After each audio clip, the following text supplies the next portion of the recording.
Vale, bueno, yo te presento, bueno, más bien te dejo para que comience tu charla. Gracias por participar y pues, Ok. Bueno, me presento. Mi nombre es Jocelyn Beltrán Madrigal. Y primero que nada quisiera agradecer la invitación. Siempre es un placer convivir con las personas de ciencia. Es como regresar a casa. Y sobre todo quiero agradecer a los organizadores por la iniciativa, porque honestamente este tipo de pláticas es algo que a mí me hubiera gustado tener en el momento en el que yo estaba en la licenciatura y pues bueno, ya mediante el tiempo avance en la plática entenderán por qué. El día de hoy voy a hablarles de cómo hacer investigación en el sector privado. Creo que el título es muy claro, ya saben lo que vamos a ver hoy. Pero quisiera comenzar hablando un poco de la motivación, porque quise abordar el tema de esta manera. Siento que sucede mucho cuando estudias una carrera científica que estás con tu familia y de repente te preguntan, oye, ¿y tú qué estudias? ¿No? Y tú, pues no sé, dices matemáticas o física o biología. Y siempre la siguiente pregunta es, qué bien, ¿y de qué puedes trabajar? Y creo que siempre tenemos no sé, sentimientos encontrados porque por un lado sentimos la necesidad de querer decir, la ciencia es muy importante, claro que puedo trabajar en muchos lados, pero al mismo tiempo también tenemos las inseguridades que nos dicen, ¿y dónde? Creo que lo primero que nos viene a la cabeza es siempre la academia y tiene todo el sentido del mundo. Digo, estamos todo el tiempo en clases con profesores y son nuestros mentores y es obvio que nosotros nos vamos a reflejar en ellos. Pero también hay muchas cosas fuera de la academia. La cosa es que cuando nosotros estamos en la universidad es mucho más sencillo ver qué pasos se tienen que seguir para estar en la academia, porque como lo mencionaba, tenemos el ejemplo alrededor de nosotros. Entonces, cuando piensas en la academia, piensas en, ok, tengo que hacer una maestría porque me tengo que seguir preparando y tengo que hacer un doctorado y un postdoctorado y tal vez otro postdoctorado y tal vez más estancias de investigación y entonces tal vez pueda comenzar a buscar un trabajo. Lo que no te dicen o lo que no puedes ver en este esquema es que hay muchas cosas que tienen que ver en cada uno de estos pasos. Tienes que conseguir becas, tienes que hacer publicaciones, tal vez te tengas que mudar de ciudad, tal vez te tengas que mudar de país. Los postdocs son contratos muy cortos, 1 o 2 años, después tienes que buscar otro. No tener un postdoc no te va a garantizar que tengas el trabajo de tus sueños, entonces vas a tener que estar buscando. En fin, es un compromiso a largo plazo y tienes que balancearlo con el hecho de pensar en qué es lo que tú quieres para tu futuro. Si estás dispuesto a hacer este compromiso, si es lo que tú quieres hacer y sobre todo si está bien con tu futuro económico. Si este es un camino que tú decides tomar, es perfectamente bien, no tiene nada de malo, pero también me gustaría antes de que tomaras la decisión, consideraras qué es lo que hay fuera de la academia. El problema de lo que hay fuera de la academia es que es muy diverso. Tenemos que entender que nosotros somos gente de ciencias y las ciencias son la base de todo. Entonces nosotros conocemos la base y obviamente eso significa que nosotros nos podemos adaptar a muchas cosas. Pero el problema es que para esas cosas ya existen especialistas. Por ejemplo, si yo te digo que un matemático puede trabajar en un banco, a lo mejor no te suena raro, pero el problema es que para eso existen actuarios o para eso existen financieros o economistas. Si te digo que un físico puede trabajar en la industria petrolera, lo mismo, no te suena raro, pero para eso hay ingenieros petroleros. Entonces, el punto es que nosotros somos capaces de hacer muchas cosas, pero el problema es que en un imaginario colectivo nosotros no existimos. Existen los especialistas en cada área. Y eso es algo que nosotros tenemos que aprender y saber para después no sentirnos decepcionados cuando intentamos entrar en este mundo laboral y sentimos un poco de rechazo. Claro está que como estas opciones son muy diversas, no existe un camino trazado. Simplemente sales de la academia y pues tienes que buscar un trabajo. Los pasos que tengas que seguir ya dependerán mucho de ti, pero para eso vamos a tratar de exponer algunos puntos que espero que les sirvan el día de hoy. Voy a hablar de algo que cursimente me gusta llamar el viaje del científico, en donde tú comienzas con una idea de cómo es que tú quieres involucrarte en la ciencia, cuándo es cuando tú decides comenzar con una carrera científica. Y después elegir de qué parte del esquema te vas a ir, si por la academia o por otra cosa. ¿Y qué pasa si después, cuando ya escogiste uno de los lados, a lo mejor tienes ganas de regresarte a otro? Digo, puede ser que estés trabajando 10 años en una empresa, pero tú tengas ganas de hacer una maestría. O puede que ya hayas terminado un postdoc, pero tengas ganas de hacer tu empresa o de trabajar en otra empresa.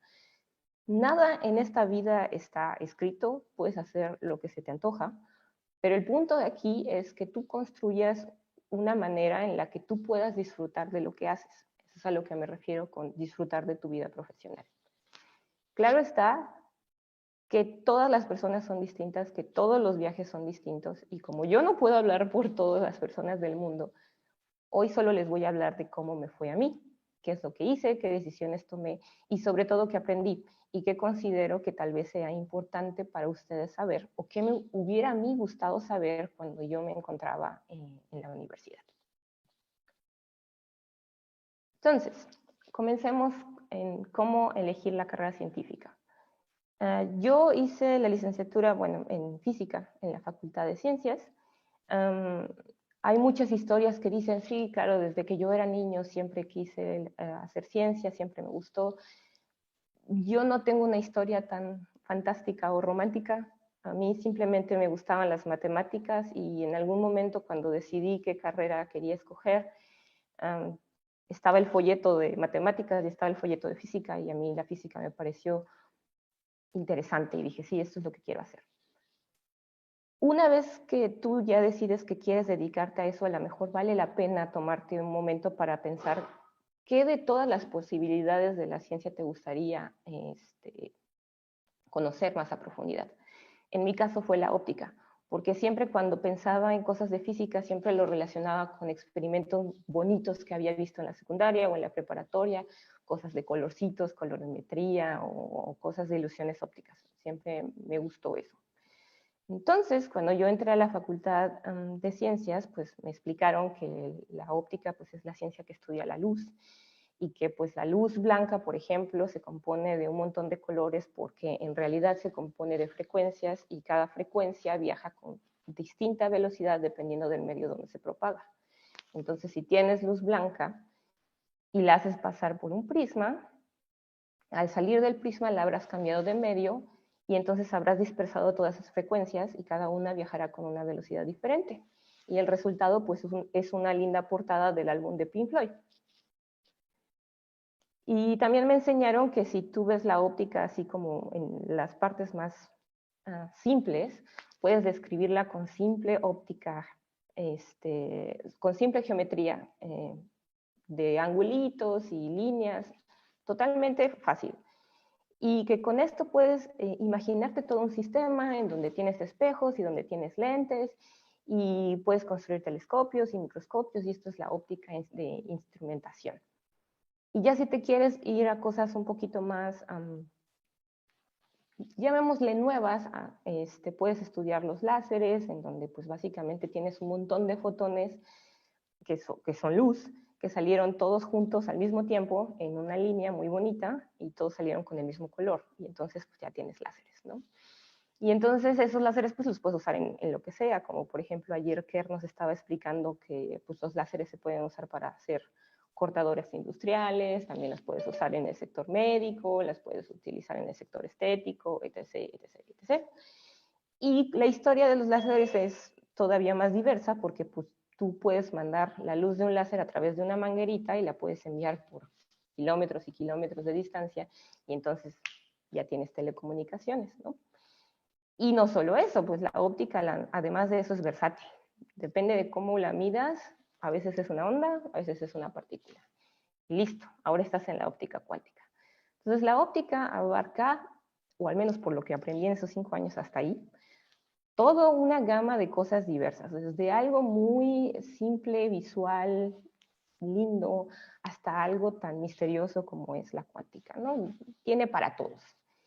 En mis épocas de la universidad, pues yo quería trabajar, sí, en óptica, pero que algo que fuera de ayuda para la gente, ¿no? Y entonces decidí hacer un proyectito de energías renovables, en donde estuvimos trabajando con concentradores cilíndricos que tienen la forma de un medio tubo y pues son como un espejo. Y aquí en el centro tienen un tubo que concentra la luz.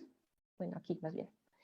Entonces, la idea es que hay algunas empresas que pues prácticamente nada más los construyen, los montan y ya, y no saben qué eficiencia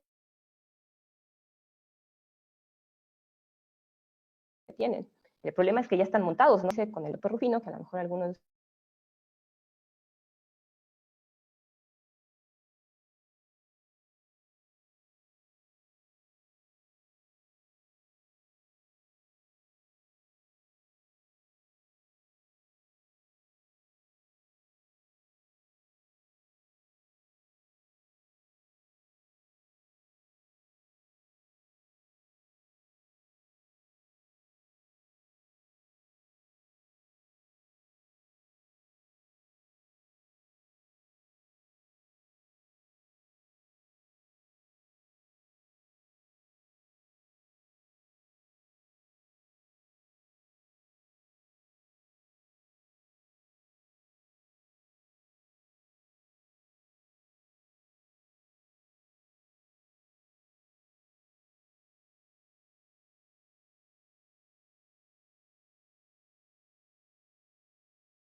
Mm.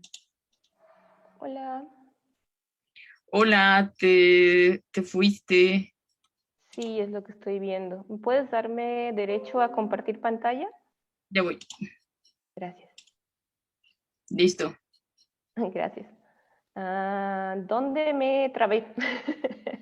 Eh, Cuando estabas diciendo que ya estaban montados los Ah, semicilindros, pero que no tenían idea de ahí. ahí me trabé. Bien, déjenme regresar. Entonces, confírmame, ¿estás viendo la presentación? ¿Todo está bien? Ah, dice que sí alcanzaron a escuchar de que estabas hablando de Rufino. Ok. Bueno, lo traté de resumir más rápido. Estaba diciendo que hice mi tesis de licenciatura con Rufino, en donde habíamos creado una imagen de patrón de puntos que se podía reflejar en este espejo, y si los puntos estaban en una cuadrícula perfecta, significaba que el espejo no tenía imperfecciones. Pero pues como los espejos se deforman por los soportes, estos puntos no estaban en la posición donde debían estar. Entonces, si medías las diferencias en donde se supone que deberían estar y donde estabas, podías reconstruir la superficie real, y entonces ya podías calcular cuán eficiente era el concentrador.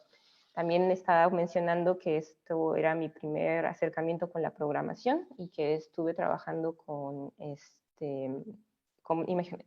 procesamiento de imágenes. Ahora sí, creo que eso era todo ahí. Entonces, una vez que acabé la licenciatura, pues ya muy contenta, sí, estaba confirmado que me gustaba la óptica y que quería trabajar con algo que estuviera relacionado con óptica. No era necesario que fuera en un instituto o una empresa, donde fuera, pero que tuviera que ver con óptica. Y pues obviamente la primera pregunta que te haces, bueno, ¿y es en dónde comienzo a buscar? Si les soy honesta, en esos tiempos mis profesores me comentaban que no iba a ser tan fácil, que yo podía encontrar tal vez una empresa que trabajara con cosas de óptica, pero que lo más seguro es que no me dieran el trabajo a mí porque soy un físico y porque pues las empresas no saben lo que hace un físico. Entonces que tal vez a mí me convendría mejor hacer una maestría en óptica. Entonces ya tendría yo un diploma que al menos dice óptica y ya mi historia negra como físico tal vez se borraría. Entonces yo muy obediente pues decidí hacer una maestría en óptica y la hice en el Centro de Investigación Científica y Educación Superior de Ensenada, el CICESE, en donde trabajé en colaboración con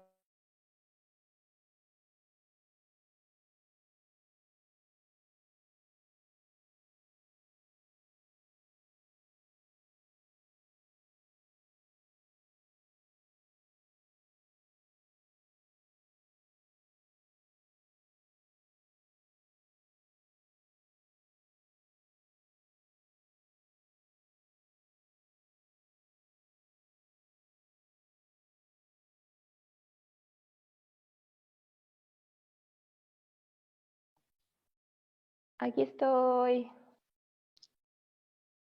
Ya les iba a decir, para que vean que el internet en Alemania no está al 1000. De hecho, el problema es que hoy la compañía con la que nosotros tenemos el internet se cayó. Entonces le pedí a la vecina que me compartiera su internet. Ah, ok, Entonces sí, ese es el problema. vale, sales, vale. Sí, disculpen las interrupciones, los problemas técnicos. Bueno, ya, quería decirles que el CICESE tiene un programa de doble grado, es lo que quería hacer, quería hacer la publicidad.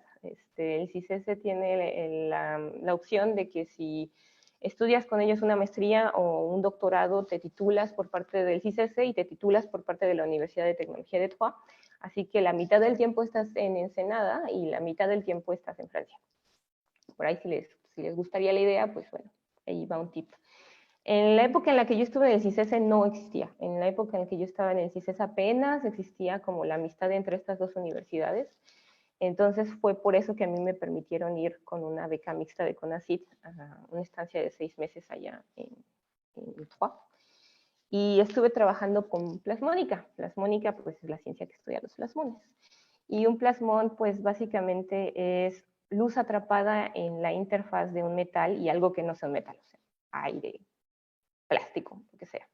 Resulta ser que cuando tú pones luz en un cierto ángulo, en una cierta frecuencia sobre una superficie de metal, sí, hay luz que se refleja y hay luz que se transmite, pero hay una parte de la luz que se queda trabada en la interfaz y se atrapa en un área tan chiquitita que es muy potente la intensidad de la luz que queda ahí atrapada. El área es alrededor de nanómetros, entonces pues un nanómetro 1.000.000 de veces más pequeño que 1 milímetro, pues es un área muy pequeñita.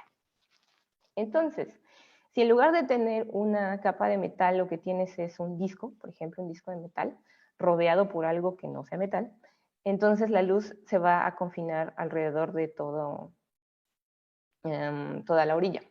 Y si juntas varias particulitas, entonces el campo va a incrementarse, la intensidad va a incrementarse. Y a lo mejor esto pues suena, estas son simulaciones, claro, ¿no? Entonces a lo mejor es interesante cómo se ven los plasmones en la vida real. Pues resulta que allá por el año 90, pues en 1990 por ahí, el Museo Británico tenía esta copa que perteneció a un rey allá por el siglo XV y pues, la copa es verde. Y se les ocurrió para exhibirla, iluminarla por dentro con luz blanca Y, oh sorpresa, cuando lo hicieron la copa se volvió roja y el hombrecito que está aquí se volvió morado, lila. Y la pregunta era, ¿por qué? Después se dieron cuenta, ya analizando los materiales de la copa, es que adentro de esta copa existían particulitas de metal chiquititas que estaban absorbiendo la luz y por eso la luz blanca cuando salía de la copa pues solo dejaba pasar el rojo o solo pasaba el morado. Y ahora hay empresas que se dedican solo a hacer partículas, o sea, ellos hacen partículas de distintos tamaños y con distintos materiales para que tú seas capaz de reproducir todos los colores del arco iris. Entonces, bueno, y esto es algo un poco más estético, pero ¿qué avance tecnológico podría tener usar plasmones? Pues lo que yo hice en mi maestría fue caracterizar un sensor biológico. Era una guía de silicio en donde yo podía pasar luz y la luz se quedaba atrapada y llegaba hasta el final de la guía, ¿no? Y arriba yo coloqué unos nanoalambres de oro chiquititos, o sea, aquí pueden ver las dimensiones, tienen 110 nanómetros por 50 nanómetros chiquititos. Y básicamente como era un grupo de nanoalambres, cuando les hacía pasar la luz, ellos formaban como grupos llamémosle spots de luz. Y esto pues es la simulación y estos son los resultados experimentales que correspondían pues a dos picos. Si le sacaba su transformada de Fourier o su espectro, como lo quieran ver, sacaba dos picos. Y estos dos picos estaban en esta posición solamente si no había algo aquí que no fuera aire.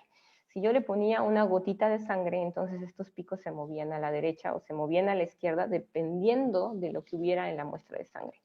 Entonces, el sensor biológico era capaz de demostrarte si esta muestra de sangre tenía, por ejemplo, células cancerígenas o si era una sangre con baja concentración en azúcar, cosas así.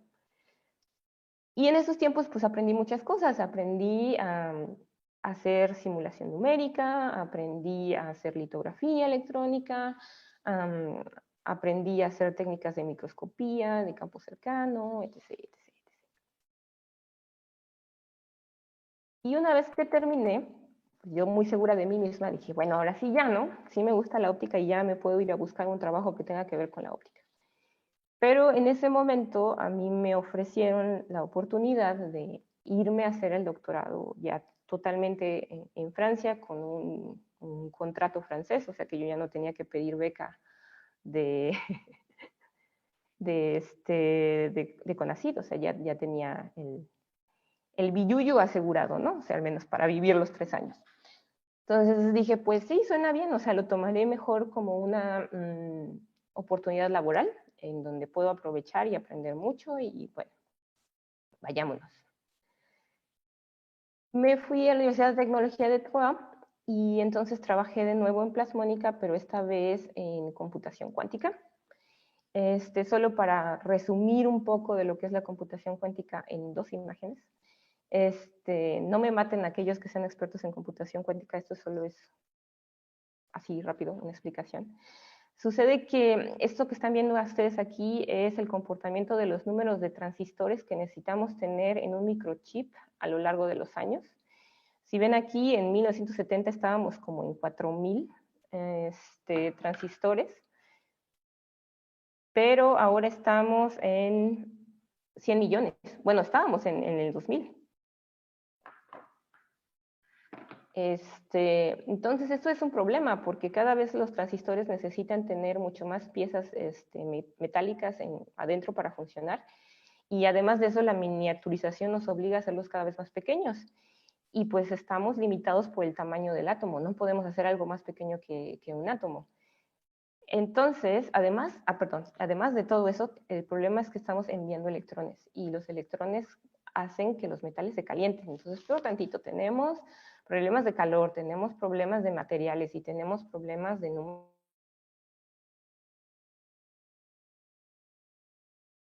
de componentes que fabricar, o sea, las fuentes. Entonces, la computación cuántica, además de tratar de resolver muchos problemas,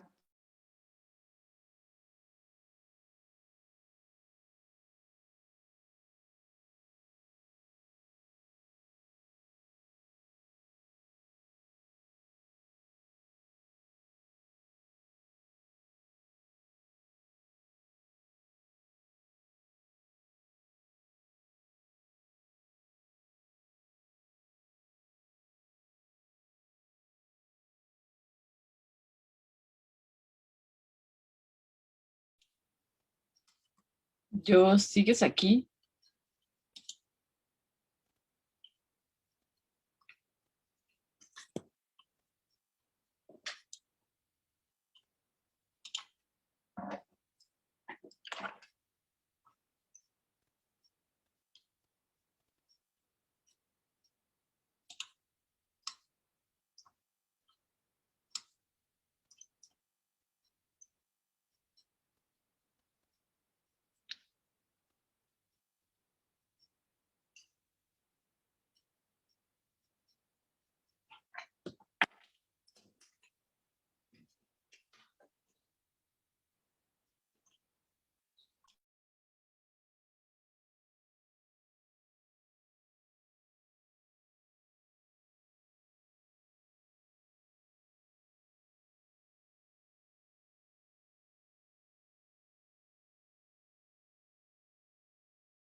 Listo, yo te decía que si Ay, querías no muchas gracias. presentaras video para que no te hiciera un consumo más alto y si quieres Ah, probamos. sí, muchas ¿Va? gracias por esperarme.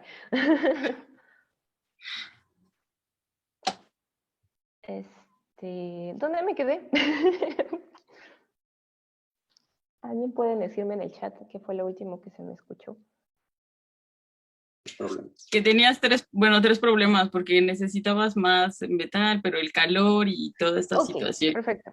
Entonces, gracias. Entonces la computación, bueno, perdón, entonces dijimos, bueno, ¿qué tal si en lugar de utilizar electrones usamos fotones, ¿no? Los fotones pues pueden viajar en materiales chiquititos, ya lo vimos hace ratito, en alambritos de 10 nanómetros. Además de eso, viajan súper rápido, mucho más rápido que los electrones. Y además tenemos que actualmente para las computadoras que funcionan en sistemas binarios de ceros y unos, pues usamos el cero como que no medimos ningún electrón y uno como que medimos un montón de electrones, ¿no? Entonces, ¿por qué no mejor usamos fotones y aprovechamos que tienen estados cuánticos?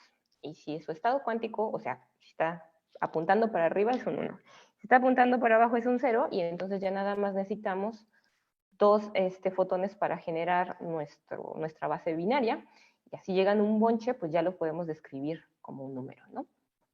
Entonces suena muy bonito, pero el problema es que aunque ya existen computadoras cuánticas, eh, necesitamos fuentes de fotones únicos. Entonces los fuentes de fotones únicos tienen aquí, por ejemplo, un ejemplo, es un nanodiamante en un cristalito que le hace falta un hidrógeno. Y entonces, el hecho de que le haga falta este hidrógeno significa que él puede recibir fotones en color verde y que por cada fotón de color verde que reciba va a emitir un fotón de color rojo. Entonces ya tenemos una fuente que emite un fotón a la vez y eso está bien. Pero el problema es que es muy chiquita, entonces ¿cómo vamos a excitar eficientemente esta fuente? Entonces necesitamos un campo que esté fuertemente confinado, o sea, luz que esté fuertemente confinada en área muy chiquitita. Ah, pues los plasmones. Entonces, si ponemos a un cristalito al lado de una cosa metálica que tenga plasmones, pues entonces lo podemos excitar. Y eso funciona muy bien. Ahora el problema es que la fuente pues, va a poner a emitir fotones a lo loco y le va a emitir en todas direcciones. Entonces, si piensas en un análogo de qué es algo que en lugar de emitir en todas, o sea, perdón, tenemos una fuente que es un punto que emite para todas direcciones. Pensemos en un análogo de algo que recibe cosas en todas las direcciones en un punto, como una antena. Entonces existen algo que se llaman antenas plasmónicas, que son básicamente pues, un triangulito, en donde uno de sus picos pues está más puntiagudo, vamos a decirlo, y entonces el campo se excita más fuertemente ahí. Entonces ahí voy a poner mi fuente de fotones únicos para excitarla bien. Lo que yo hice en mi tesis de doctorado fue diseñar, modelar y caracterizar un prototipo de chip cuántico. Esto era una plaquita de vidrio que estaba conectado a dos fibras ópticas y en medio tenía algo para para transportar la luz de extremo a extremo, que se llama guía de intercambio iónico. Sobre esta guía yo le puse una capita de óxido de titanio y una antena de oro, y cerca de esa antena pues le puse la nanofuente. Aquí tienen unas fotos de más o menos las dimensiones que tenía, de nuevo todo muy chiquito. Y lo que encontré es que si yo ponía mi fuente simplemente sobre el vidrio, sin nada, sin la capa, sin la antena, yo iba a recibir por las fibras ópticas el 2% de los fotones que se emitieron. El 98% se perdía. Si le agregaba la capa de titanio, recibía el 6% y el 94% se perdía. Pero si le agregaba la antena, yo recibía el 70% y solo el 30% se estaba perdiendo. Además de eso, encontré que si yo ponía la fuente sobre el vidrio, yo emitía un fotón por segundo, pero si le ponía la capa, entonces emitía 4 fotones por segundo. Individualmente, es un fotón, un fotón, un fotón, pero 4 fotones en segundo. Y si yo le agregaba la antena, estaba emitiendo 2.700 veces más, o sea, 2.700 fotones por segundo. Entonces, pues la conclusión de la tesis era que sí, esto sí podía funcionar como un prototipo para circuitos de una manera muy simple, pero bueno, es una primera aproximación. Y ya, pues entonces aquí yo aprendí más cosas de simulación, más cosas de fabricación, más cosas de caracterización y pues cosas muy especializadas, ¿no? Y pues ya una vez que se termina, pues vuelves al mismo problema. ¿Qué quieres hacer? ¿Qué te gusta? Pues me gusta la óptica, quiero trabajar en óptica. Y, ahora el problema era quién me va a dar un trabajo con un título de doctor, porque existen todos los problemas de los prejuicios, de estoy sobrecalificado, soy muy especialista, tal vez no me den nada. Entonces, pues tenía de dos sopas, ¿no? O seguía en este mundo de la academia o pues ya me retiraba y comenzaba a buscar un trabajo. Entonces, antes de tomar una decisión, pues dije, bueno, vamos a ver cosas que se obtienen de un doctorado. De todo el universo de cosas que existen, vas a aprender un puntito. Vas a ser el especialista de ese punto y nadie más que tú va a conocer más de ese tema. Eso tal vez sea bueno. Otra cosa es que tienes un entendimiento de ti mismo, porque estás trabajando contigo mismo durante muchos años. Estás tratando de organizar tus tiempos, tu estrés, tus inseguridades, buscando resultados, buscando recursos y todo tratando de compensar pues cosas que te puedan faltar, o sea, vamos, sigue siendo un estudiante, entonces de repente pueden llegar momentos de incertidumbre de, casi tengo 30 años y sigo siendo un estudiante, ¿no? Entonces es realmente poder aprender a cómo manejarte a ti mismo y tus emociones. Esto es una experiencia laboral, aunque muchas no lo consideren como ello, tú estás trabajando en un proyecto durante 3 años y tiene un propósito y aprendes muchas cosas en el camino. También hay otras cosas que no te dicen sobre el doctorado, ¿no? Como que tener el doctorado pues no es el final del camino y que no te garantiza que vas a tener un trabajo magnífico o soñado. Y que sí, claro, acabas de conquistar una montaña, pero pues, hay millones de montañas que no conoces y que tal vez te interesaría conocer. Y que pues la seguridad económica pues aún está muy, muy lejos. Entonces, a pesar de todo esto, dije, ¿sabes qué? Ya vámonos, intentemos irnos a la industria. ¿Cómo puedo irme a la industria? ¿Cómo puedo irme a la industria si ya tengo una maestría o un doctorado? O simplemente si soy un científico. ¿Cómo puedo aprender a venderme? Yo les diría que es algo que se tiene que aprender, pero también tienes que conocer a las personas que te van a dar el trabajo. Este es un ejemplo que creo que a ustedes les va a servir. Son dos ejemplos de currículums. El primero es lo primero que encontré cuando busqué en Google currículum para científico. El segundo es un currículum que yo usé. Vamos a verlo juntos y vamos a criticarlos. El primer ejemplo, para empezar, es muy sencillo, ¿no? El formato no necesita grandes conocimientos de látex, es fácil. El problema de que sea muy sencillo es que no llama la atención. Tenemos que considerar que cada empresa es distinta, ¿no? Y tiene distintos protocolos de cómo contratar gente. Tienen un departamento de recursos humanos que son muy buenos o muy especializados en ciertas áreas, pero no pueden estar especializados en todas. Entonces, si tú le pones que, yo hice mi tesis de doctorado en computación cuántica y plasmónica, pues no va a tener idea de lo que le estoy diciendo, ¿no?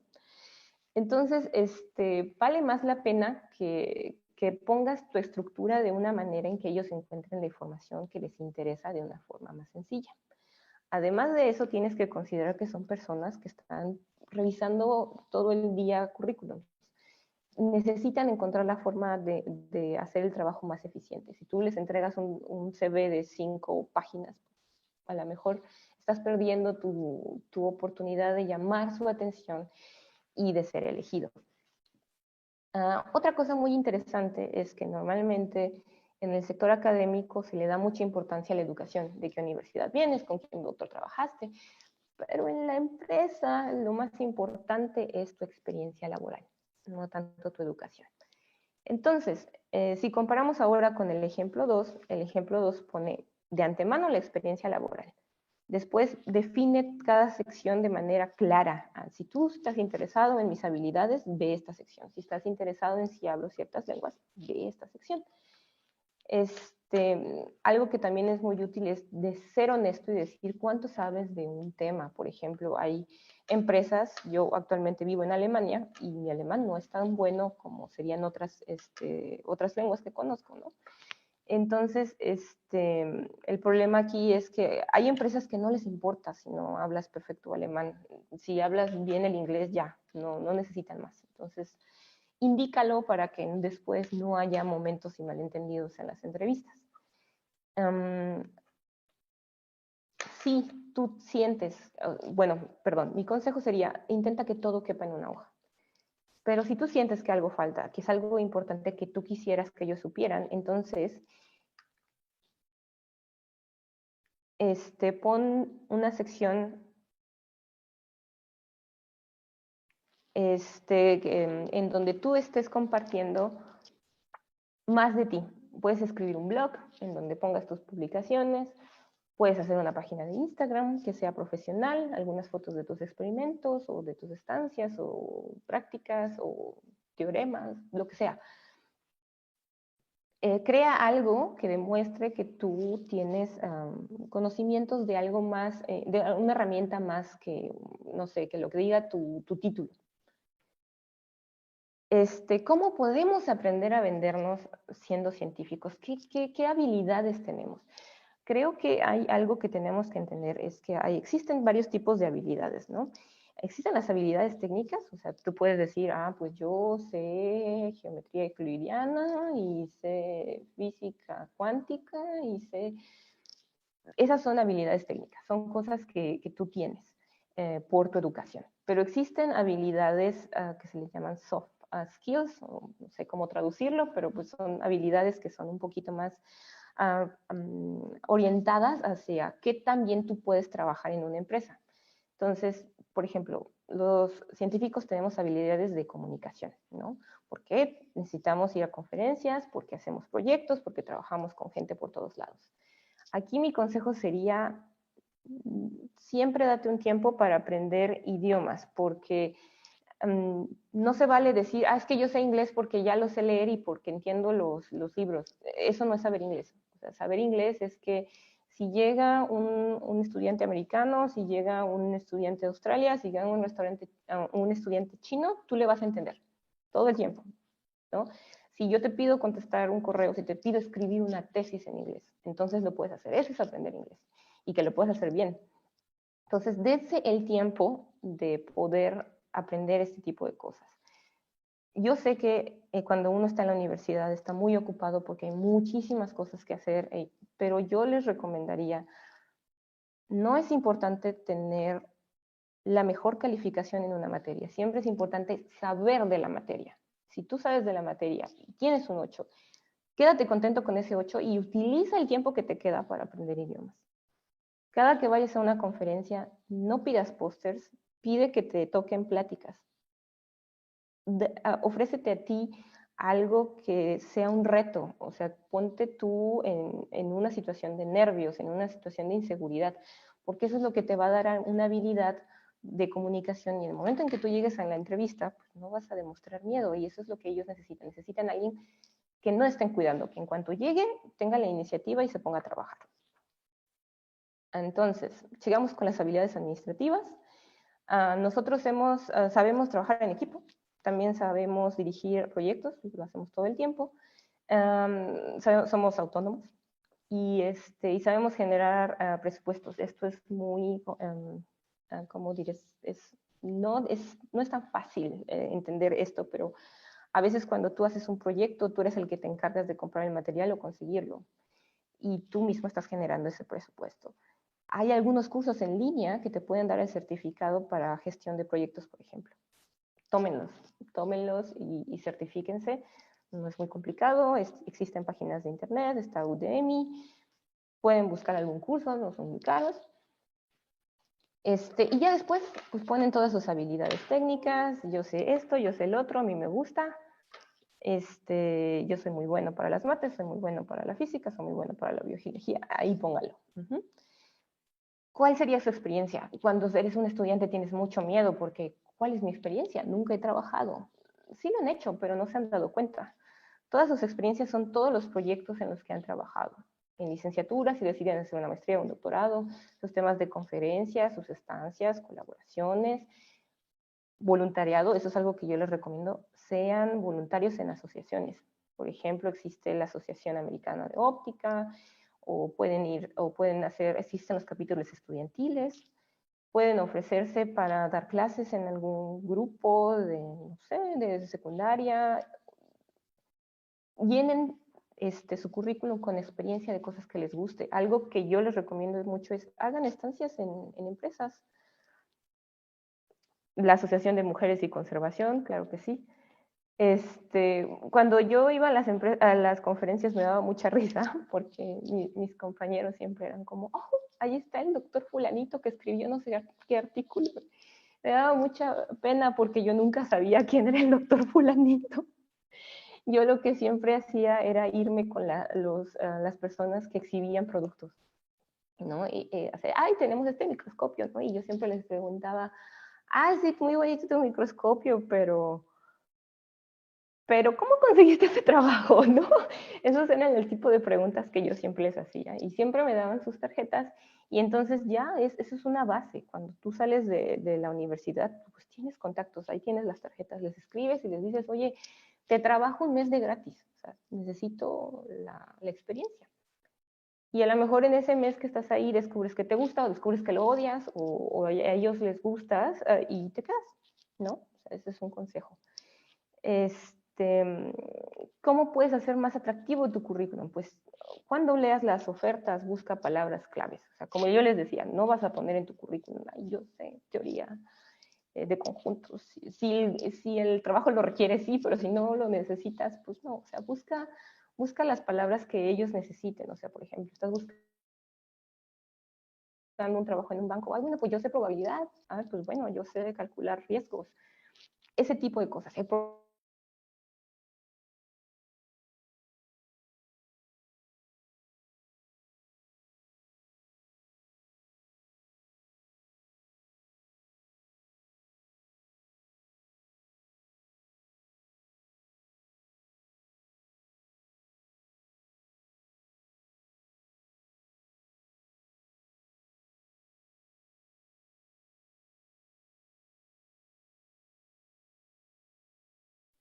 Aún estoy ahí.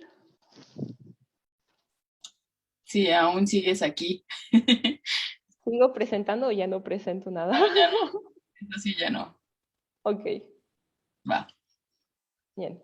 Les decía, enfatiza las habilidades que necesites para el puesto y haz que todo quepa en una página. Yo sé, o sea, no hay recetas, no es que si hacen esto van a conseguir el trabajo y luego me van a venir a reclamar. No hay recetas al 100%, pero sí es cierto que tienen que pensar en que, por ejemplo, muchas veces los currículos ni siquiera son leídos por personas. A veces los currículos son leídos por máquinas. Si las máquinas no encuentran sus currículas, sus palabras claves, pues entonces no tiene sentido, ¿sí? Son basura, son papel, o sea, nadie los va a ver. Entonces, no se sientan mal de que, ay, es que no mencioné los 5 años que trabajé con el doctor fulanito. No interesa, o sea, lo que interesa es que aprendieron con el doctor fulanito. El doctor fulanito no se va a sentir triste, en serio. El doctor fulanito se va a sentir contento de que tengan trabajo y que puedan comer.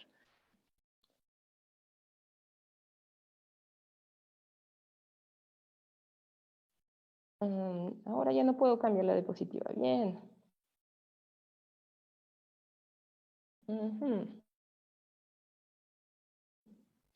Ups. Listo. Ahora, ¿cómo podemos conocer a la persona que nos va a dar trabajo?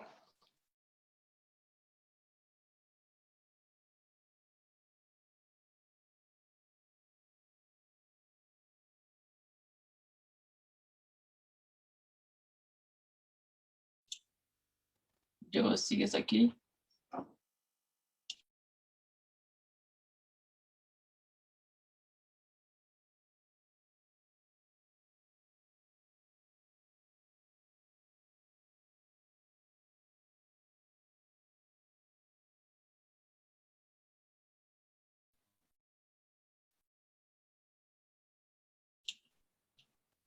Acá estoy, acá estoy.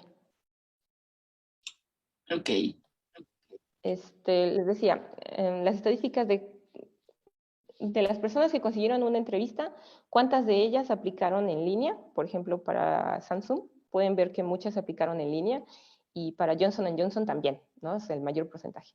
Y tal vez así suenen, pues sí, claro, es una página de reclutamiento online, pues claro, todos aplican en línea, ¿no? Pero ya luego cuando buscas otras cosas, por ejemplo, Eastman o Campanini, estas son empresas para químicos, curiosamente. El mayor por ciento es por gente que fue reclutada en reclutamiento universitario, eso significa en ferias de universidades. Algo, por ejemplo, muy curioso que pasa aquí en Alemania es que tú pones tu currículum en LinkedIn y entonces los reclutadores te llaman. O sea, son reclutadores, son gente que son pagadas por las empresas para que busquen gente que trabaje para ellos. Entonces ellos ya te contactan y tú ya dices, ah, pues sí, sí me interesa, no, no me interesa. Entonces, ustedes pónganse en todas las páginas posibles y si están interesados en aplicar, por ejemplo, este tipo de empresas, entonces, pues vayan a las ferias de trabajos que existen en la UNAM. No tienen que ser siempre las que hagan en ciencias, por ejemplo, si es que las hacen. Vayan a las de ingeniería, vayan a las de economía. Tal vez haya algo que les guste.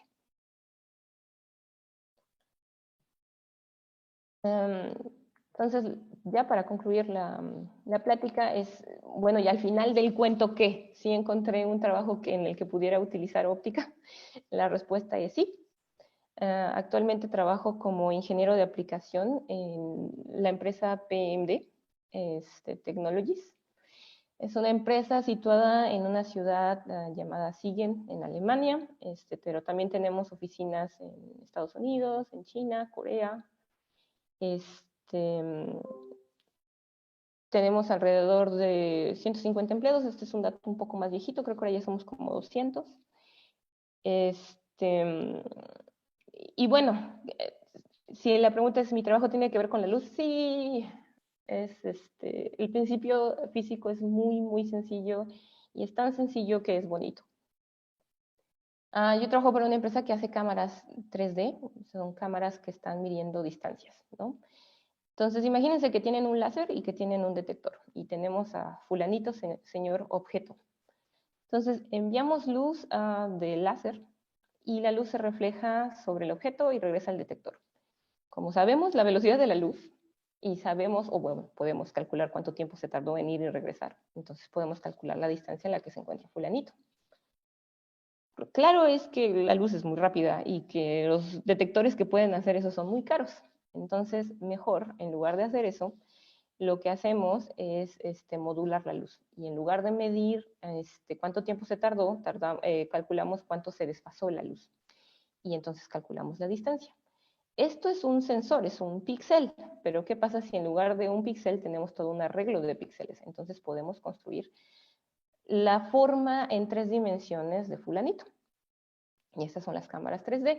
Esta tecnología se llama Time of Flight, TOF, la pueden buscar si les interesa. Y pues a lo mejor si todavía no les dicen nada, pues, ¿dónde puede utilizar esto? Pues lo pueden utilizar en todas las industrias de ensamblaje que requieran precisión milimétrica. Por ejemplo, aquí tienen un grupo de robots que pues tienen cámaras 3D por todos lados, porque si uno gira y él encuentra que otro ya está muy cerca, entonces tiene que regresar para que no colisione todo y destruya toda la producción. Algunos autos inteligentes ahora también usan cámaras 3D para detectar a los peatones o para detectar cuando el conductor se duerme, por ejemplo. Y el conductor empieza a cabecear, entonces se emite un sonido y despierta al conductor. El área en la que yo trabajo es esta, en la área de videojuegos y celulares. Entonces, esta es imagen que yo creo que algunos de ustedes conozcan, o espero que la conozcan, es del Kinect de Xbox. Ya es una imagen viejita, pero el Kinect es un ejemplo clarísimo de lo que es una cámara 3D. Y pues actualmente pues los celulares, ¿no? Que tienen reconocimiento facial, reconocimiento de gestos, bueno, pues todo funciona con cámaras 3D. Y ahora la pregunta es, ¿qué hace un ingeniero de aplicación? Pues existe un antes y después de la pandemia, como en todos los casos. Antes de la pandemia yo me dedicaba mucho a ir a las oficinas de los clientes y enseñarles cómo funcionaba la cámara. Y hago esta aclaración porque muchas veces ustedes van a encontrar ofertas de trabajo para ingenieros se llaman ingenieros de aplicación de campo, es un poquito distinto. Ellos se encargan de vender, o sea, ellos, por ejemplo, tu empresa hace microscopios, entonces tú lees un montón de artículos y dices, ay, mira, la universidad de no sé qué, necesita un microscopio como el de nosotros, entonces vas y les vendes el microscopio.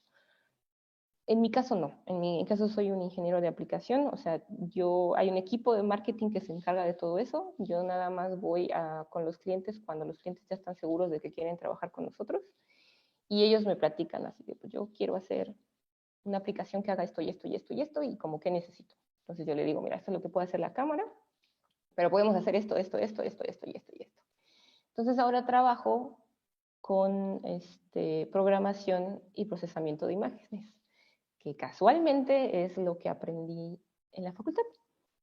No trabajo con plasmónica, no trabajo con óptica cuántica, trabajo con las cosas que aprendí en la facultad. Pero también me encargo bueno, tal vez para terminar la historia, sí me encargo de ir con los clientes, estar con ellos en sus oficinas por 1 o 2 semanas. Antes era mucho viajar, ahora pues todo el tiempo estoy trabajando desde casa o en la oficina. Ahora pues me encargo también de toda la calidad del software, o sea, de asegurarme que pues, si estamos viendo una mano, pues sea una mano y no un muñón. Y pues me encargo de hacer experimentos que permitan retar a nuestra cámara y a nuestros algoritmos. Y pues sobre todo me encargo de aprender, porque hay muchas cosas que no sé, y pues bueno, eso es lo que hago. Ahora, entonces, si solo uso lo que aprendí en la secundaria, bueno, ¿para qué me sirvió el doctorado? Pues, mira, las cosas negativas de haber hecho un doctorado y después de trabajar en la industria es que sí es cierto que vas a ser rechazado muchas veces porque los equipos de reclutamiento no tienen ni idea de lo que haces, ¿no? Y sí, estás rechazado por sobrecalificación, no les voy a mentir, eso es cierto. Pero las cosas positivas de haber hecho un doctorado es que tengo mucha experiencia. O sea, cuando yo llego y veo algo en la cámara que tiene que ver con óptica, digo, es que es por esto. Es que esto es lo que pasa y lo puedo explicar. Y desde que tú llegas, desde el momento cero a la empresa, te tratan como un experto, porque eso es lo que eres, ¿no? Y valoran mucho los conocimientos que ya traes.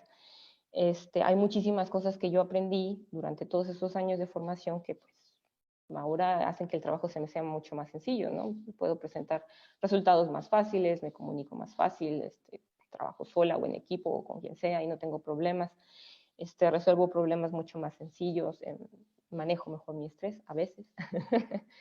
Entonces, yo quisiera decirles como conclusión general que pues cualquier decisión, cualquier camino que ustedes escojan va a tener cosas buenas, va a tener cosas malas. Ningún camino va a ser sencillo, pero pues es el camino que les toca y entonces más vale que lo disfruten, ¿no? Y que hagan algo que les guste. Entonces, pues sí van a encontrar cosas que les pongan sus límites, pero pues de eso se trata. Si ustedes no salen de sus límites y no superan esos límites, pues entonces, no sé, hagan otra cosa, ¿no? Y pues yo quisiera agradecerles mucho de nuevo la atención y la paciencia, sobre todo por todos estos problemas técnicos. Y pues si tienen preguntas, yo con gusto se las respondo. Y si quieren contactarme, pues mi correo es muy sencillito. Es todo aquí hay un error. Es Jocelyn Beltrán Madrigal. Gmail.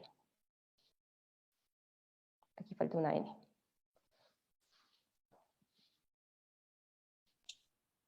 Pues igual y si quieres ponérlos en el chat, ¿no? Jos, para que ya lo tengan ahí. Ok. Y pues entonces, si estás de acuerdo, abrimos la ronda de preguntas. Sí. Sí.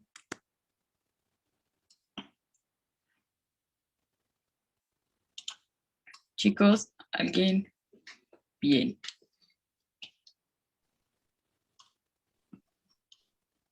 Sebastián, ¿quién más anda por aquí? Raquel.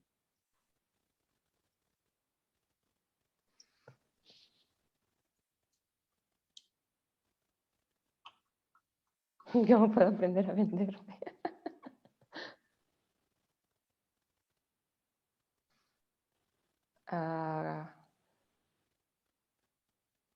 Que suena tonta, pero es duda real. Oh, ok.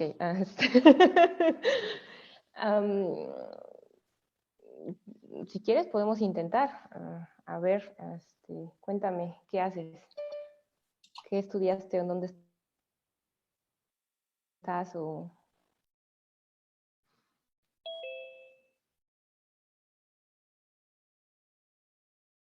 No, igual y más que nada, yo creo que quería como preguntarte como de, ¿hay alguna manera en la que pueda preguntarte o alguna cosa así? Está en cuarto semestre apenas, entonces no es que ya haya terminado, pero quería Ajá. ver como de, igual y a dónde puedes practicar o cómo podrías practicar más bien. Ok, ¿en cuarto semestre de qué carrera? Física. Bueno. Um, Hay una forma de aprender eso. Puedes ir al Instituto de Física y trata de convencer a un profesor de que te deje trabajar en algún proyecto, chiquitito, el que sea. Entonces él te va a preguntar algo como, ¿y qué sabes hacer? ¿O qué te gusta, no? Y entonces pues tú a lo mejor no tienes ni idea, lo que sea, ¿no? Pero al enfrentarte a una persona de autoridad, y que pues tú estás interesado de trabajar con esa persona, te vas a poner en una situación en la que tú vas a tratar de convencerlo, ¿no? Entonces, lo vas a tratar de convencer de que tienes muchas ganas de, no, pues es que yo quiero hacer esto, es que yo sé hacer el otro, y yo quisiera hacer esto. Y eso al menos ya va a dar una experiencia de cómo lidiar con alguien que te puede ofrecer algo. El punto aquí es que si tú consigues hacer ese pequeño proyecto, ya eso es algo que tú puedes poner en tu currículum. Es más, si te salen bien las cosas y haces una publicación, mejor aún, o sea, porque ya después, si te quieres dedicar a la academia, pues ya tienes un artículo que, o sea, va a sonar muy estúpido, pero yo, por ejemplo, creo que tengo uno. Un artículo, dos, no es mucho. Pero el hecho de la versatilidad, o sea, de que además de ser estudiante hagas otras cosas, en el momento en que tú vayas a hacer una empresa, perdón, en el momento en que tú vayas a buscar trabajo en una empresa, va a decir, mira, pues este niño pues, trabajó en 2 o 3 proyectos en 3 diferentes institutos mientras estudiaba. O sea, este chico chambea y además de chambear, sabe trabajar. ¿Sí? Entonces es una manera de venderte. Y cada cosa que tú aprendas de esos proyectos, pues los puedes poner ahí como habilidades. O sea, en este proyecto aprendí a programar. En este proyecto aprendí, no sé, por ejemplo, puedes aprender a electrónica, porque tuve que construir una cosa que no teníamos. En este proyecto aprendí mecánica, porque no teníamos, no sé, en dónde montar una cosa y entonces me puse a construirla, ¿no? Entonces, todas esas cositas, o sea, tú puedes poner, ya cuando acabes todo eso, pues puedes decir, pues mira, yo sé trabajar en equipo, yo sé ser autosuficiente y yo trabajo en grupos multidisciplinarios. Entonces ya tengo todas esas cosas.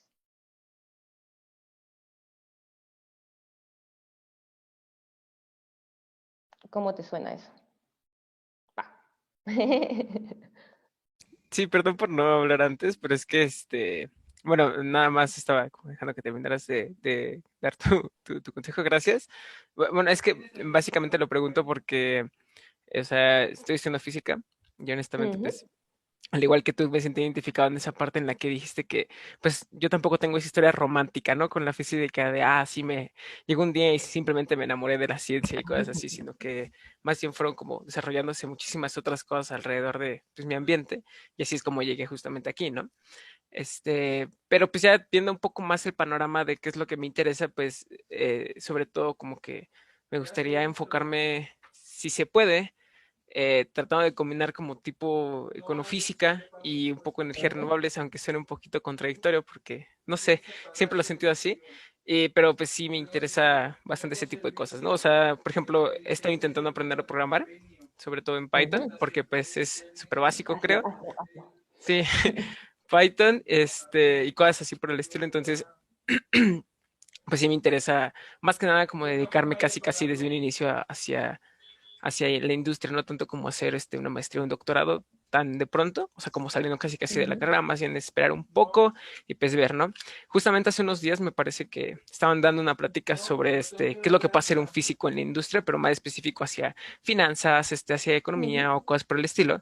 Y pues en esa plática entré y pues sí, sí me emocionó bastante todo ese tema. Incluso creo que Cristina estaba por aquí justamente. No me acuerdo el nombre del chavo, pero fue hace unos días. Y pues sí, o sea, más que nada mi pregunta un poco más dirigida hacia ese caso, porque justo, o sea, no es tanto como que me vaya hacia la academia, sino más bien cómo aprender a venderme, pero fuera de la academia, sino como con un Ujú. empleador y decirle, mire, esto es lo que puedo hacer. Estoy chiquito, pero puedo hacerlo, creo.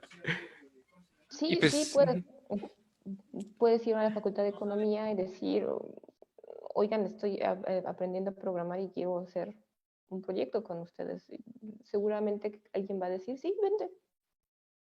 ok, va, Sí. perfecto, Y pues, hay ajá. muchísimas empresas, perdón que te interrumpa, No, no, no hay problema, por favor. Ajá. que buscan gente que haga estancias, porque, bueno, vamos a ser sinceros, trabajo gratis siempre se agradece, ¿no? Entonces, muchas empresas son así como buscamos becarios que hagan simulación de riesgos, por ejemplo.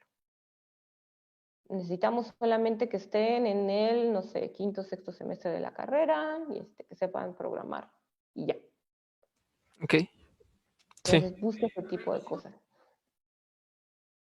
Ok, sí, entonces sí es como, bueno, ahorita estoy en cuarto semestre y que siento que todavía me faltan algunas cuantas cosas, justamente como esas materias que son más herramientas como de probabilidad o estadística, cosas que se pueden llegar a utilizar justamente en la industria y más que nada como lo que quiero ir.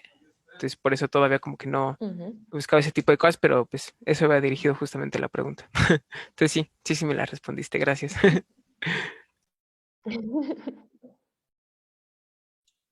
Yo, ahorita que estaba Ujú. hablando de qué materias, eh, sé que llevaste muchas materias de matemáticas, Ajá.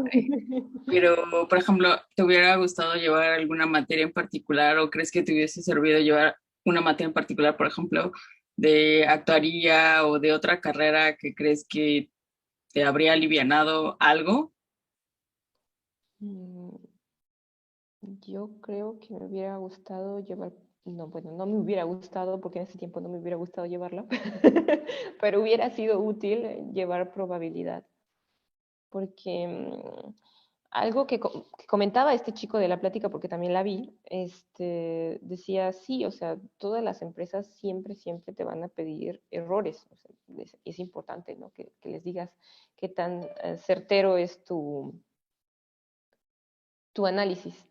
Pero cuando haces cosas, por ejemplo, de manera industrial como las que yo hago, cuando no es una cámara, son millones de cámaras, necesitas hacer estadística de tus productos. Necesitas saber cuántos fueron buenos, cuántos fueron malos y en promedio qué también son. Y eso yo me encuentro muchas veces con la necesidad de buscar información porque nunca lo vi. Entonces yo creo que sí me hubiera ayudado llevar probabilidad y estadística. Ok. Eduardo Hernández. Uh -huh.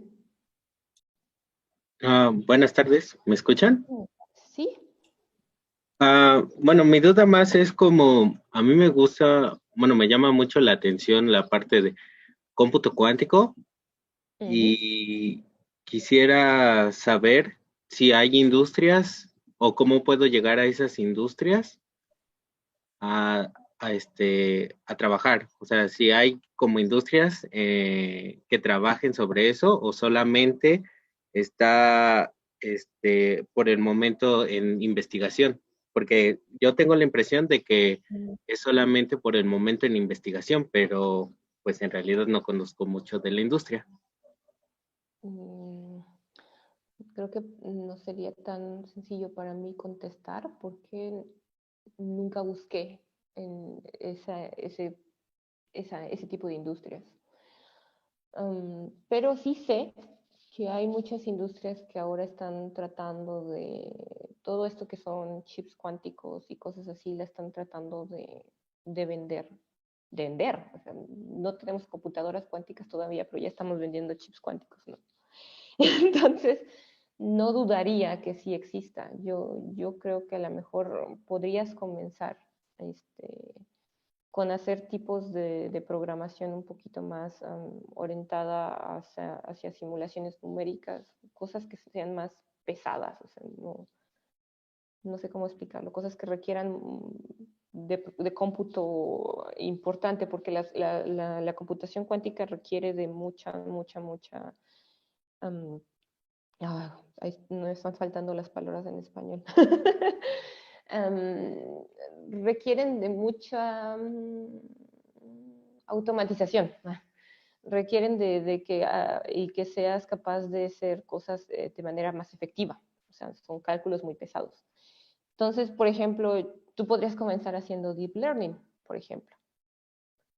Deep learning es algo que necesita mucha computación. No es computación cuántica, no estoy diciendo que sea ni siquiera similar, pero te da una herramienta que es pesada en términos de computación. Entonces, si después de eso tú lo aplicas a computación cuántica, o sea, no creo que tengas un problema para adaptarte, si es que existe ese tipo de industrias, es lo que quiero decir. Si algún día existe este tipo de industrias, porque desconozco si existen, yo creo que estarías bien preparado si comienzas con algo de deep learning, por ejemplo. Mira, dicen que IBM. Ok, muchas gracias. ¿Alguien más, chicos? ¿Alguna otra duda? ¿Alguna otra pregunta? Aprovechen que está aquí Jesly.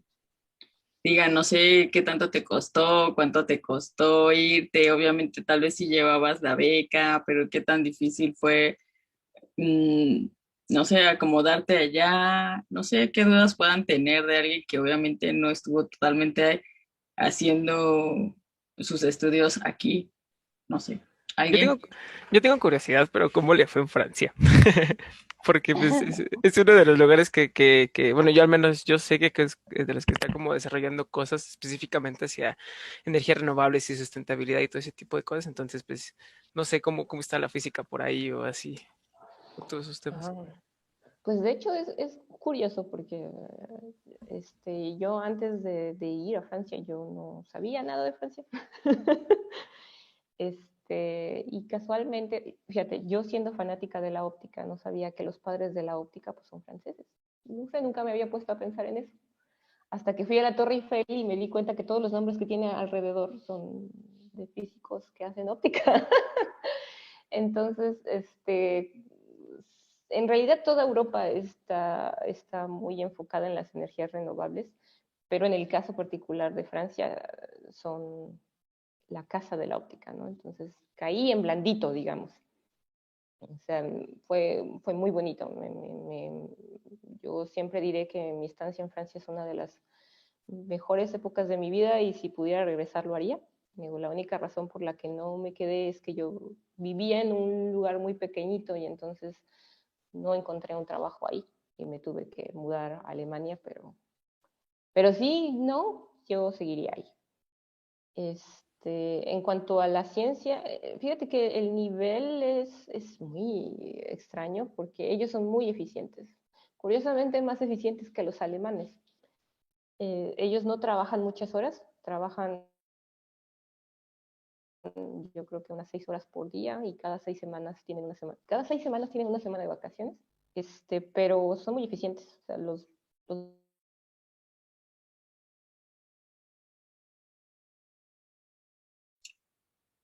Yo, te quedaste en ser muy eficientes.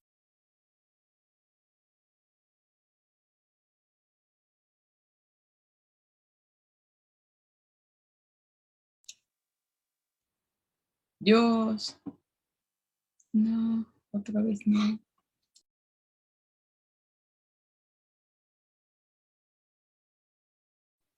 he vuelto. Bien. Dice, ¿cómo hiciste? Perdón, espero que se hayan escuchado todo de mi respuesta. No, te quedaste en son muy eficientes. Tienen Dice, vacaciones, pero son muy eficientes. sí, yo decía solamente que me hubiera gustado aprender un poquito más esa parte. Me gustaría ser más eficiente. Pero bueno, sí, aquí hay otra pregunta. Dice, ¿cómo hiciste tu trámite de maestría para la Universidad de Baja California? ¿Fue por medio de la UNAM? No, de hecho creo que solo les escribí un correo y les dije, ¿me aceptan? y creo que tienes que hacer un examen, pero es un examen psicométrico. Y una vez que eres elegido, pues ya tienes beca CONACYT porque el CICESE es un instituto CONACYT. ¿Si comía carne? Porque la pregunta de si comía carne. Nada más porque ves que luego platicábamos y me decías aquí como de todo está como súper caro, está Sí, es muy complicado caro. igual y no es lo mismo y por eso cuando venías era como de sí, comer, comer, comer. Pues de hecho sí, o sea, yo empecé a no comer carne en Francia porque sí era muy complicado y ahora ya casi no. No como carne, pero ya ahora es más por iniciativa propia, ya saben, los animalitos y eso. Pero sí, al principio fue por pobreza.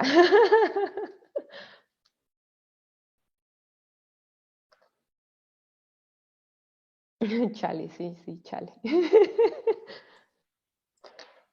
Pues no sé, chicos, ¿alguna otra duda, alguna otra pregunta?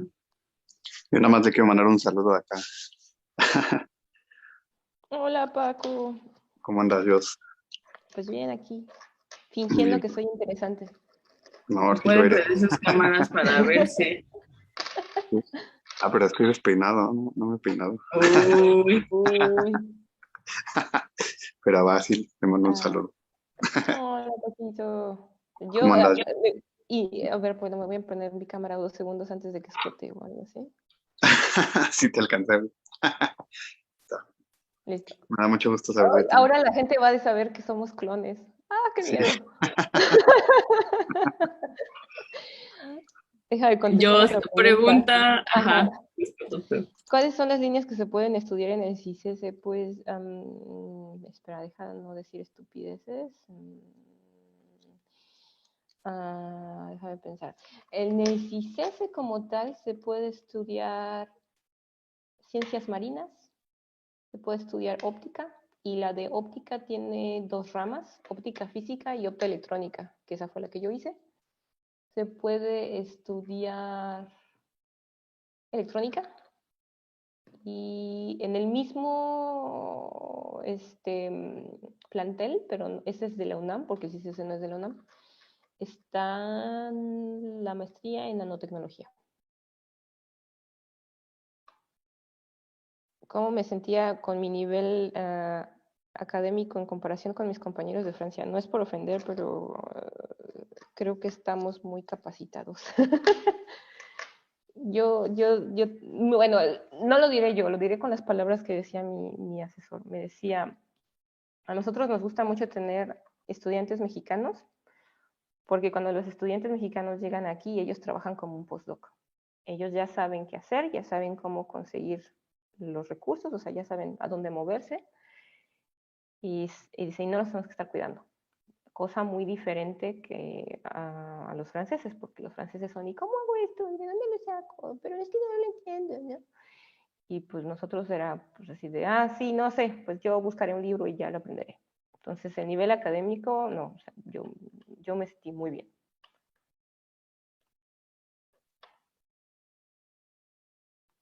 Sí, sí, uno llega con ventaja. De hecho, sí. O sea, yo recuerdo también otro compañero, bueno, él era profesor, y me decía que sufría mucho porque cuando le daba clases a sus alumnos del doctorado no le entendían. Creo que le estaba dando cálculo o algo así.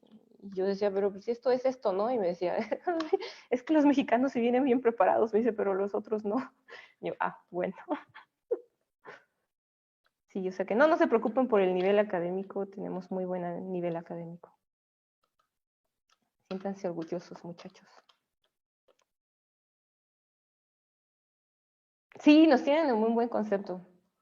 Siempre he dicho, cuando vayas a un lugar, haz tu trabajo bien para que entonces después, pues eso, tengan ganas de invitarnos más seguido, ¿no? O sea, cuando yo fui a Francia la primera vez, yo era la tercera mexicana que recibían. Cuando me fui, había 3 más. Así que creo que lo hicimos bien.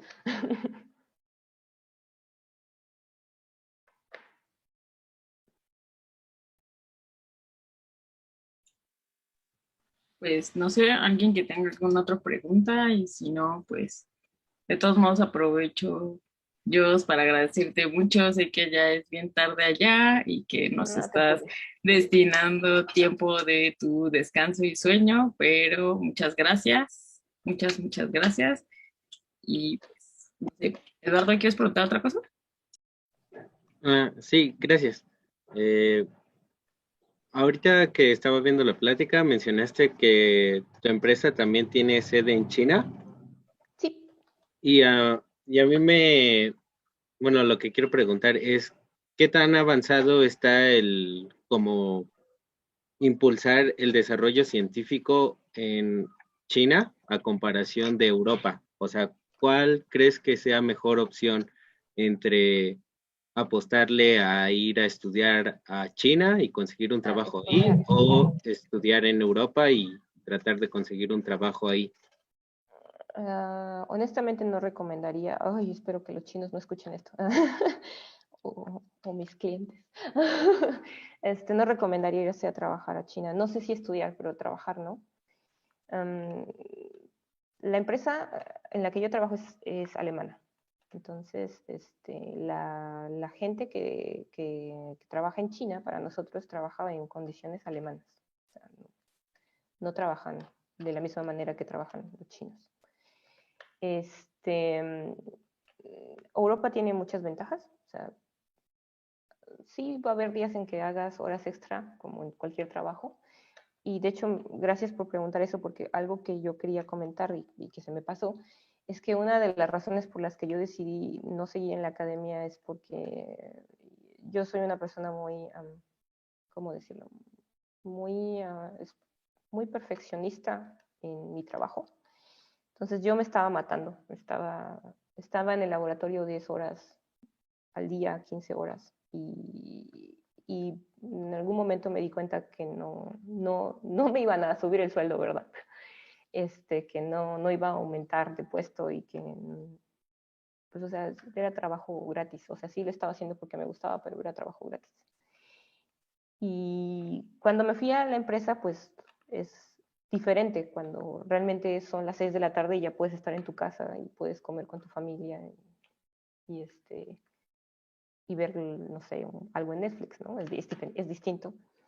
El problema en China, por ejemplo, es que ellos no tienen tiempo límite. Ellos trabajan hasta que sea necesario y pueden ser, o sea, yo recibo llamadas de mis clientes a las 10 de a las 10 de la noche, en un domingo, en hora de China. Y la siguiente respuesta es a las 5 de la mañana. O sea, ellos necesitan trabajar. Ellos inclusive tienen una hora de siesta durante las horas de oficina. O sea, tú cuando vas a visitar una empresa china, al mediodía te sacan. O sea, estás en medio de una reunión y te dicen, lo siento, ya son las 12 y te sacan. Te sacan del edificio porque duermen 2 horas. Todos cerca de su escritorio tienen una cama, un catre. Y lo sacan y se duermen 2 horas y después ya siguen trabajando. Entonces, yo no sé, depende si a ti te gustaría, pero creo que a mí personalmente no me gustaría trabajar en ese tipo de condiciones. Ya. Y en el ámbito de la investigación, Pues yo nunca nunca hice investigación realmente para un instituto chino, por ejemplo. Yo ahorita trabajo por una empresa alemana y mis clientes son asiáticos, pero pues no hago investigación realmente para ellos. O sea, sí, pero no, ellos no me pagan, digamos. Entonces pero no sabría qué contestar. Ajá. como que no te has encontrado estudiantes Ok. o doctores que sean egresados de por allá y trabajen también en las mismas, bueno, en donde hiciste el doctorado, Sí. en tus estancias. O sea, a Hasta comparación de nosotros, ¿qué tanto nivel nos sacan o le sacamos? No lo sé. Yo diría que tienen, lo que pasa es que los asiáticos, es que no puedes generalizar para empezar, ¿no? Pero yo siento que ellos tienen un sentido del deber, o sea, ellos son muy de vamos a trabajar, ¿no? Y puede que yo no sepa esto, pero mañana lo voy a saber. Entonces, no puede sentir mucho sus deficiencias, porque si no saben algo ahorita lo van a aprender mañana. Entonces, no se siente un problema. Yo nunca diría que tenemos una ventaja o una desventaja. Lo dije en el caso de los franceses por comentarios que decían mis profesores, pero no es fácil decir eso. Yo tuve muchos compañeros chinos y yo siento que si tienen deficiencias lo compensan con sus ganas de trabajar. Entonces, nunca noté que ellos no estuvieran calificados para hacer algo. En cuanto al mercado laboral de investigación en China, sí tengo compañeros que, por ejemplo, algo que pasaba es que ellos venían con becas de la República China, bueno, o sea, República Federal China, y era como el CONACYT hace muchos años, que una vez que te dan beca, pues tienes que regresar y pagar con tu vida. No, no es cierto, tienes que regresar y trabajar al país y trabajar. Entonces, por ejemplo, muchos de ellos, aunque quisieran quedarse en Europa, no podían porque tenían que regresar. Y los que lograban quedarse decían que el problema de irse a China es que como todos regresan, entonces no hay plazas. Pero pues eso no cambia, en México es lo mismo, en Europa es lo mismo, no hay plazas. Ya, muchas gracias. No, ¿qué? Yo sé esta parte de de qué tanto chance has tenido de viajar o de salir. Decías ahorita tal vez el horario en una empresa es distinto al de la academia o al de un instituto porque pues igual y dices, me quedo ahí 10 horas, 15 horas y acá pues igual y no, pero ¿qué tanto has? Pues algo bonito de la academia es que siempre pues en las vacaciones de Navidad y de verano pues tenemos como un mes, ¿no? De vacaciones. Pero en la empresa son 30, al menos en Alemania y en Francia son 30 días hábiles de vacaciones, o sea, esos son 6 semanas. Entonces yo sí tengo tiempo para vacacionar. Luego yo me voy a México como por un mes, una vez al año, vuelvo. Está cómodo.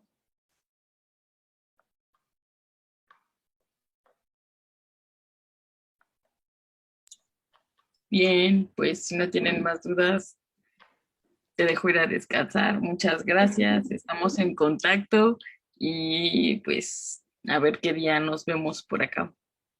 En un futuro muy, muy No, lejano todavía. esperando las vacunas, sí. Sí, pregunta Pamela que si conoces algún sitio de internet para las certificaciones. Y ¿Ok? chale, ¿por qué chale? No, pero el chale, ¿quién te puso chale? Allá arriba. Ah, no, es que esto es salto. No, el chale Ah, fue un ok. mensaje. Ok, ya. Vale.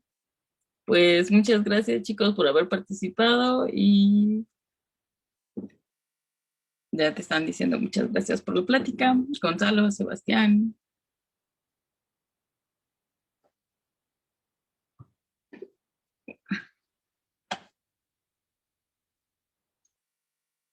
Bien, pues sigan disfrutando de sus vacaciones, chicos. Pásensela bien y estén al pendiente de las otras pláticas.